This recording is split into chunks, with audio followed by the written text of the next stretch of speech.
we have example number 3. So, kung makikita nyo yung same given tayo, kung makikita nyo yung illustration, combination na siya ng series and parallel. So, ito yung circuit natin. And then, meron tayong dalawang line. So, makikita nyo, sabi natin kapag dugtungan, siya ay series.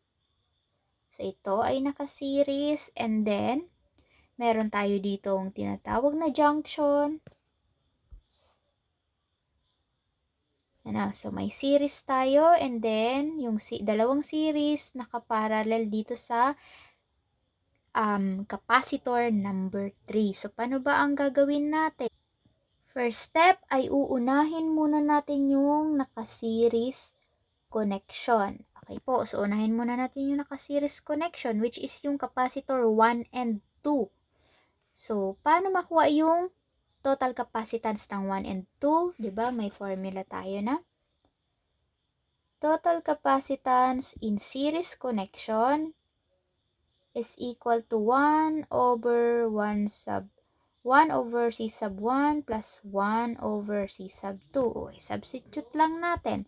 1 over 1 over, ano yung value ng capacitance 1? Meron tayong 10. Ano yung value ng capacitance 2? Meron tayong 5. So, 1 over 5. So, kapag nakuha na natin yung total capacitance, i-rearrange natin yung connection.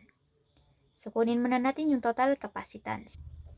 So, meron tayong 3.33 farads.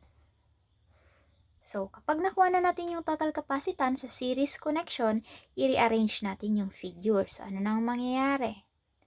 From here, magiging ganito na yung connection natin.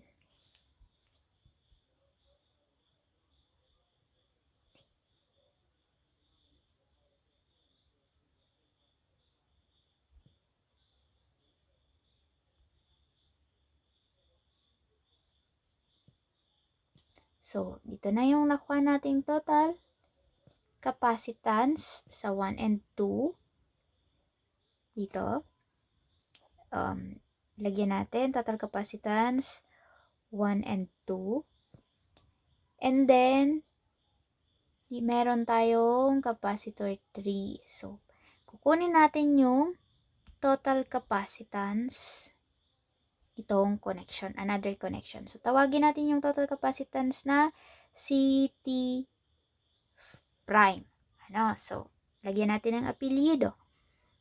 So, ganun yung magiging step natin. So, ano nga yung formula ng total capacitance sa parallel connection?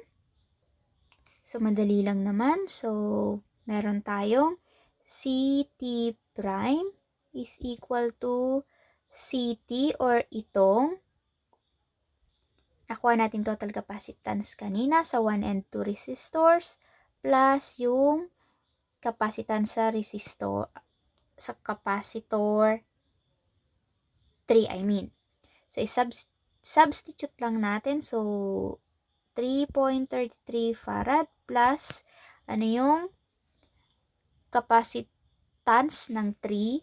Meron tayong 4 farad. So, total capacitance ng buong system or ng buong circuit is 7.3 farad.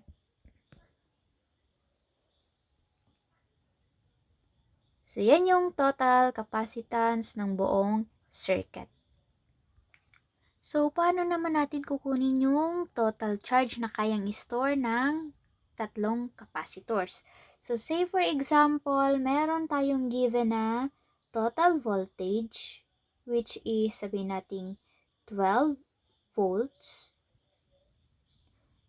So, yun yung gagamitin natin kasi sabi natin, in parallel, yung voltage, dito natin i-drawing, yung voltage total is equal lang naman sa lahat ng capacitors. Lagay natin dito. So, kung meron tayong 1.5, yun na yung meron tayong 12 volts, yun na ang gagamitin nating voltage. So, para masolve yung total charge na kayang i-restore, meron tayong formula na Q is equals to CV. So, lagyan lang natin ng T kasi ang hinahanap natin is total charge. Okay po. So, substitute lang natin yung nakuha nating unit. Yung total capacitance is 7.3 farads. Then, yung total voltage given na 12 volts. So, yung total charge na kayang store ng capacitance or ng capacitors is 87.6 coulombs. So, that's how you solve combination of series and parallel connection. Yung main connection is in parallel.